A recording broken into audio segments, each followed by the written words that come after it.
Hey there.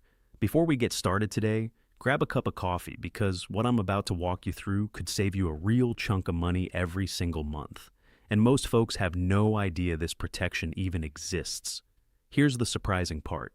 If you get Social Security, a pension, or certain other federal benefits deposited into your bank account, there's a federal rule that protects a portion of that money from being grabbed by debt collectors, and it limits what banks can do with it in certain situations.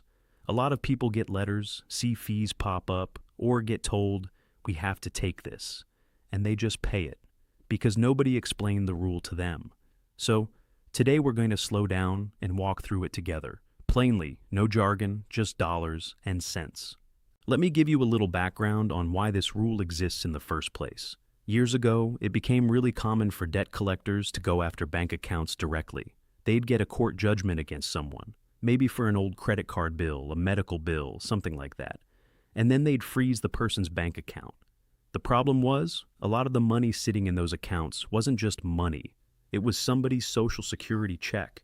It was a veteran's pension. It was supplemental security income for someone living on a very tight budget. Federal law has long said that those benefits are not supposed to be taken by most creditors. But the banks, when they got a freeze order from a court, often couldn't tell where the money came from. So, accounts got frozen anyway, sometimes for weeks while people couldn't pay rent or buy groceries. So, a few years back, federal regulators stepped in and put a rule in place. The rule says that if a bank gets notice of a garnishment order, it has to look back over the past 2 months of deposits into that account. If it sees federal benefit payments, things like Social Security retirement, Social Security disability, SSI, VA benefits, certain federal retirement and railroad retirement payments, coming in by direct deposit, the bank has to automatically protect an amount equal to 2 months' worth of those benefits. That money has to stay accessible to the account holder, no matter what the garnishment order says.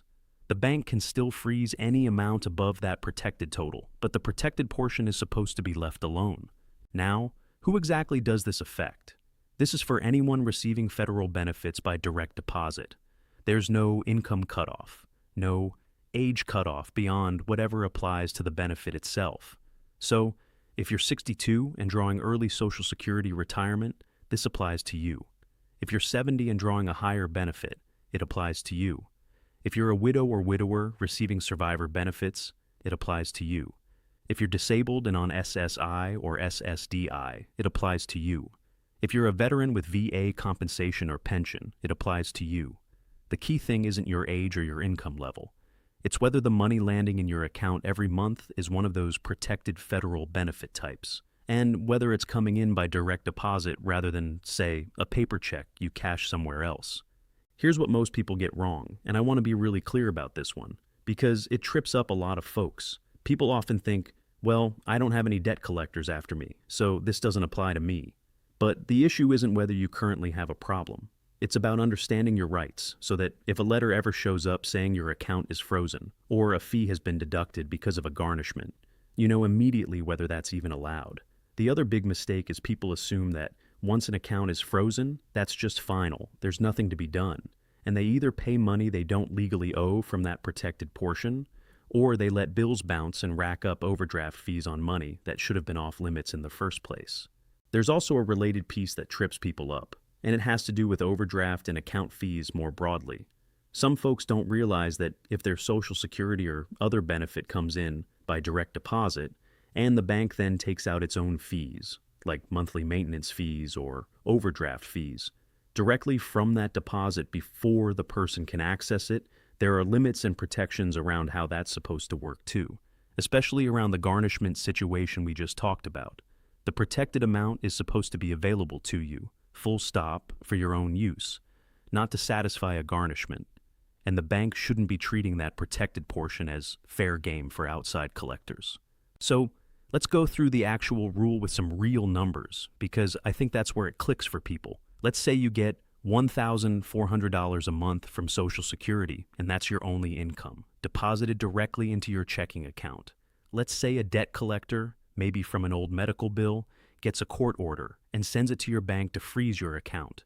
Under this rule, the bank has to look at the last 2 months of deposits, they see two deposits of $1,400 each, totaling $2,800 in federal benefits. That $2,800 is automatically protected. Even if your account only has, say, $2,200 in it at the time, the whole $2,200 stays protected and accessible to you because it's less than that 2-month total. The collector cannot take it. The bank cannot hand it over.